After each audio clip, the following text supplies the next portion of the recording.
Hi, everyone. Welcome to BGIS Soundbites and Sustainability. I'm Lorri Rowlandson, and I'm here today at RPIC and BEIC conference here in Ottawa, interviewing different thought leaders around the topic of sustainability.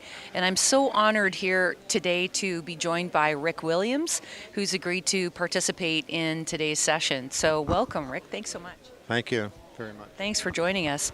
Well, I'd love to ask you a question around sustainability, and do you think that we're making progress fast enough? And if not, what do you think is the biggest thing that's holding us back? I will take it off your hands.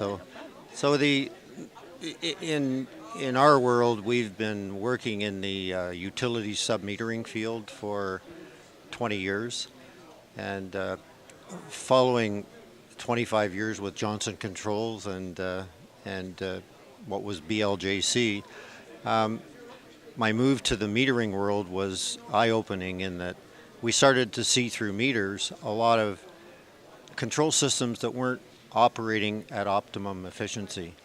And the metering became really the evidence to easily be able to take corrective action quickly. So to answer your question, whether we're making progress as quickly as we would hope, I think as a supplier, we've come to the realization that we have to make information that would allow corrective action and optimum operation to be more accessible more easily is probably in the hands of the vendors. And we as a vendor are taking assertive action to make sure that information is now being delivered in a more, I'll call it, simpler manner and easier for the building operations teams to use, and then to check with us to see if that corrective action has actually created the energy efficiency that they're looking for. So everyone really has to participate in becoming part of the solution for it to get to optimum. Yeah, I totally agree. I think data is becoming more and more prevalent. Our reliance on it to be able to drive results is really key, and that's important as a focus. But let's go to how we accelerate progress. So if you could name one thing that we could do to accelerate progress, either as individuals, as a company, or as Canada, what do you think is the one thing that we could do to really launch our progress forward? I would think that it's almost time for open certification in a more aggressive manner, such that, if I check back in time, there was a focus on what was called 2020, and it was to achieve certain or accomplish certain end results by that time.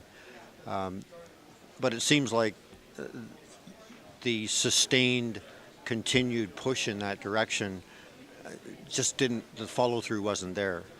So I think it's like anything else. We have to be patient. We don't want to give up on whatever the current process is, because it will eventually work. It's just a matter of making sure that vendors and end users go into partnership. And I know that that's a terribly used word, but there has to be some interrelationship between system providers and end users to be absolutely sure that the optimum results are achieved, and, if you will, the return on investment is there. Yeah. What's the best way we could motivate that, Rick? Those are some of the things you and I will talk about offline, but there are some. That's a partnership coming. There are some serious opportunities, I believe, in that whole area, and some of those ideas actually check back to my days when we were called Royal LePage Facility Management Services. So yeah, I think there's some really interesting and innovative approaches to see that accelerated. Excellent. Okay. Thank you so much. Thank you so much for your time today. It's really a privilege to speak with you as one of the employee number one of BLJC. So thank you for the legacy that you've created in our industry and our organization. So thanks, Rick.